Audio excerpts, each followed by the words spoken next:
বিলোনিয়া আদালতের বিচারক রুহি দাস পালকে শারীরিক নিগ্রহের ঘটনায় অভিযুক্ত 3 বামপন্থী নেতা অবশেষে বিলোনিয়া আদালতে আত্মসমর্পণ করেন।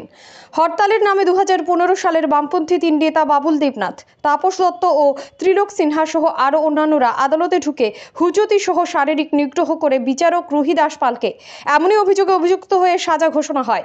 পরবর্তী সময়ে সুপ্রিম কোর্টে আর্জি জানিয়ে রিট পিটিশন দাখিল করার পর জামিনে মুক্ত হয়। সুপ্রিম কোর্টের নির্দেশ মোতাবেক শনিবার দুপুরে বিলোনিয়া আদালতে আত্মসমর্পণ করে সিপিআইএম দক্ষিণ জেলা সম্পাদক তাপস দত্ত, বিলোনিয়া বিভাগীয় সিটু সভাপতি ত্রিলোক সিনহা ও সারা ভারত কৃষক সভা বিলোনিয়া বিভাগীয় সম্পাদক বাবুল দেবনাথ। ঘটনা 2/9/2015। বাম ট্রেড ইউনিয়নের ডাকা বন্ধ। সে সময় তৎকালীন বিলোনিয়া মহকুমা পুলিশ আধিকারিক সুদীপ পাল শতপ্রণোদিত মামলা গ্রহণ করে, যার কেস নম্বর বিলোনিয়া PS 113। পরবর্তী সময়ে বিলোনিয়া আদালতে মামলা করা হয়। সুপ্রিম কোর্টের শুনানি হবে 18 মার্চ।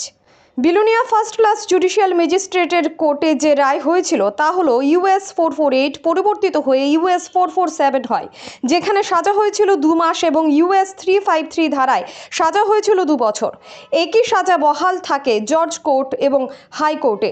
এ বিষয়ে প্রতিক্রিয়া তুলে ধরেন সরকারি আইনজীবী Kishore Majumdar. Bureau report, digital Tripura.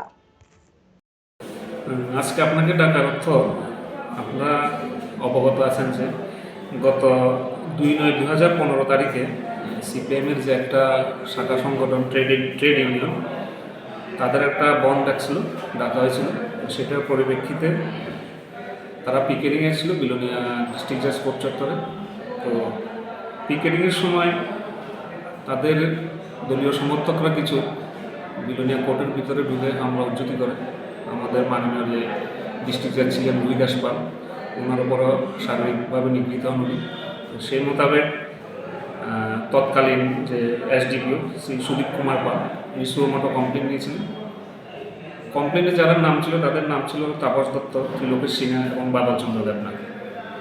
তো যেটার বিলোনিয়া PS কেস নম্বর 113/15 এবং এটা চার্জশিট হওয়ার পর যেটা বিলোনিয়া কোর্টে যেটা মামলার নম্বর হয়েছে PRC-WP 94/2016। যথারীতি জুডিশিয়াল ম্যাজিস্ট্রেট ফার্স্ট ক্লাস কোর্টে সেটা দীর্ঘ সাক্ষ্যবাক্য চলে, ট্রায়াল চলে। পরিশেষে জুডিশিয়াল ম্যাজিস্ট্রেট ফার্স্ট ক্লাস ওনাদেরকে সেকশন 447-এ 2 মাস এবং সেকশন 353-তে 2 বছর পানিশমেন্ট দেন। তো ওই পানিশমেন্টের এবং জাজমেন্টের এগেনিস্টে ওনারা বিলোনিয়া ডিস্ট্রিক্ট কোর্টে আপিল করেন। সেখানে ওনাদের শাস্তি বহাল থাকে। পরবর্তী সময় ওনারা আবার অনারেবল হাইকোর্ট ত্রিপুরাতে আপিল করেন, সেখানেও বহাল থাকে। পরে আবার ওনারা ওই কেসের জাজমেন্টের এগেনিস্টে অনারেবল সুপ্রিম কোর্টে আপিল দাখিল করেন। তো গত কিছুদিন আগে সেটার শুনানি হয় সুপ্রিম কোর্টে, যেটা শুনানি হয়েছিল 18/2/2025-এ। তখন এখানে honourable justice of supreme court বলে দিয়েছেন যে ওনাদেরকে আগে জুডিশিয়াল কাস্টডিতে যাওয়ার জন্য, তারপরে সেখানে শুনানি চলবে সুপ্রিম কোর্টে। এবং ওনাদেরকে বলা হয়েছে, এটা বলা হয়েছে যে এফিডেভিট দিয়ে যাতে সেটাকে কনফার্ম করা হয়। তো যথারীতি ওনারা আজকে বিলোনিয়া কোর্টে হাজির হয়েছেন এবং সারেন্ডার করেছেন। ওনারা আজকে থেকে ওনারা জেলেই থাকবেন।